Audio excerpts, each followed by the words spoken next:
여러분, 최근 한국인들의 해외여행이 우리가 생각하는 것보다 훨씬 많다는 사실을 알고 계신가요?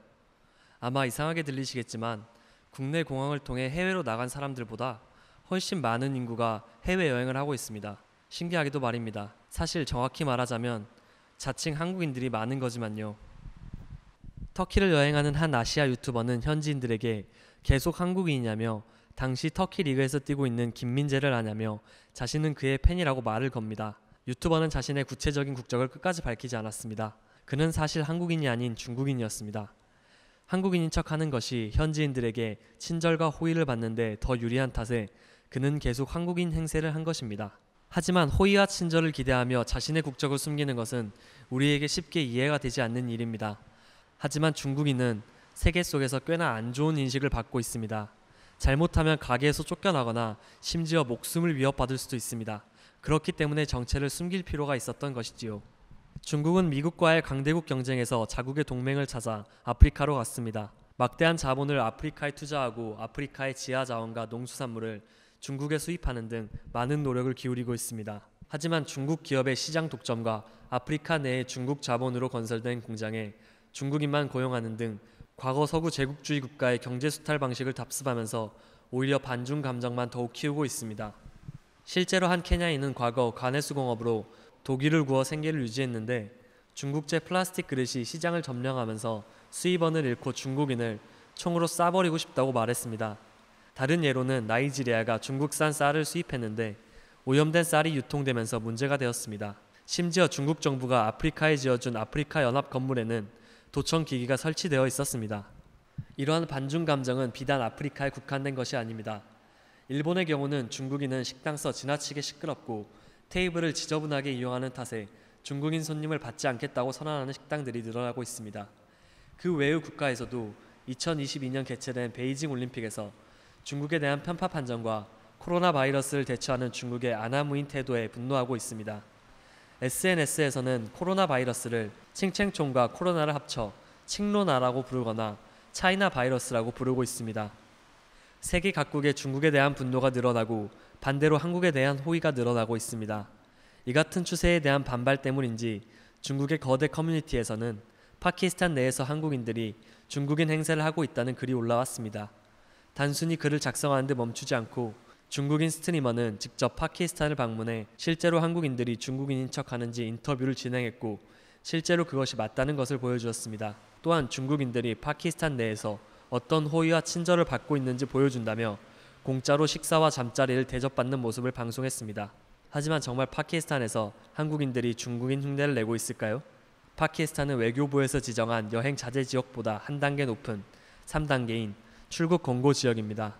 외교부가 지정한 여행 금지 구역인 4단계 등급이 대부분 전쟁 국가인 것을 감안하면 파키스탄을 여행 가는 내국인은 거의 없습니다. 실제로 국내 여행사 중 파키스탄 여행 상품을 판매하는 곳은 없습니다.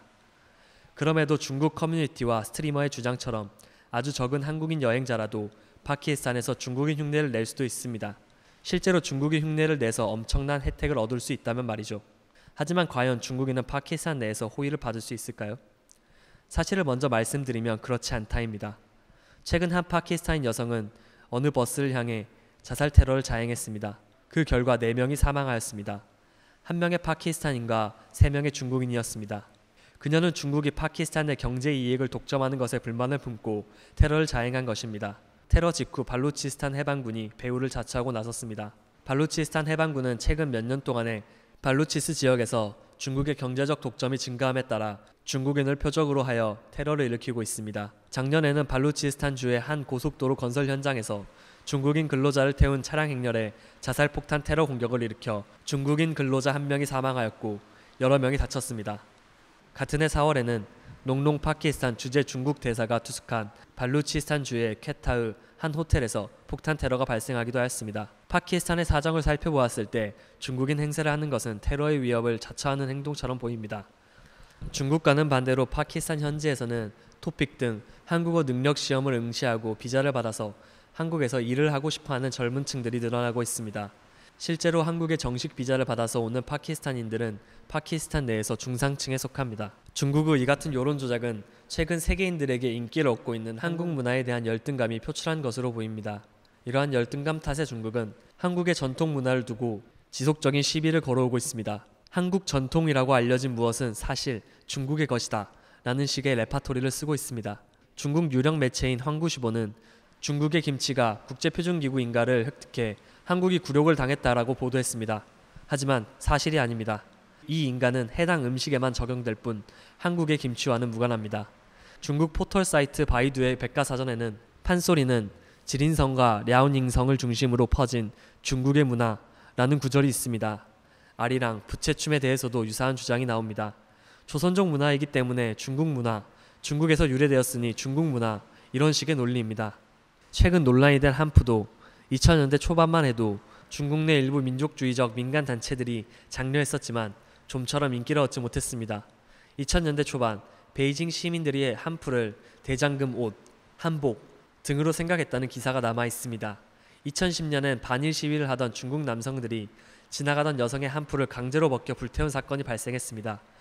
그들이 한푸를 기모노로 착각했기 때문입니다. 이처럼 한푸는 중국인들에게도 낯선 복장이었습니다. 하지만 한국의 드라마가 인기를 끌고 더불어 한복에 대한 긍정적인 인식이 많아지면서 자신에게 부족한 문화 콘텐츠를 채울 방법으로 한국의 인기에 편승하다 못해 그 자리를 강탈하는 방법을 실행하고 있는 것입니다. 하지만 한국의 소프트 파워는 세계 12위, 중국은 세계 27위입니다. 즉 한국은 중국보다 훨씬 작은 하드 파워를 갖고도 더 막강한 소프트 파워를 이루긴 했습니다. 수많은 아티스트들과 다양한 드라마와 같은 문화 콘텐츠에 연이은 세계적인 성공을 보면 알 수 있듯 2020년대에 들어 한국 문화의 위상은 급격히 상승했습니다. 중국에서 한국 문화를 자기네 것이라고 우겨대는 주장이 먹히지 않을 정도로 한국 문화에 대한 인지도가 충분히 쌓여온 것입니다. 또한 중국은 한국뿐 아니라 일본, 인도, 베트남, 태국 등 아시아 국가 대부분에게 문화 강탈의 마술을 뻗치고 있습니다. 심지어 최근에는 서구권까지 노리고 있습니다. 그 탓에 세계 곳곳에서 중국에 대한 비호감이 나날이 최고점을 갱신하고 있습니다. 북미 최대 커뮤니티인 레딧에서는 중국은 코로나 빼고 전부 자기네 것이라고 우긴다는 말이 이용자의 90%가 공감했을 정도로 중국의 문화 공정을 진지하게 믿는 사람은 없을 정도입니다. 지금까지 한국이 너무나 부러워 중국이 벌여온 온갖 거짓말에 대해 알려드리는 뉴스였습니다.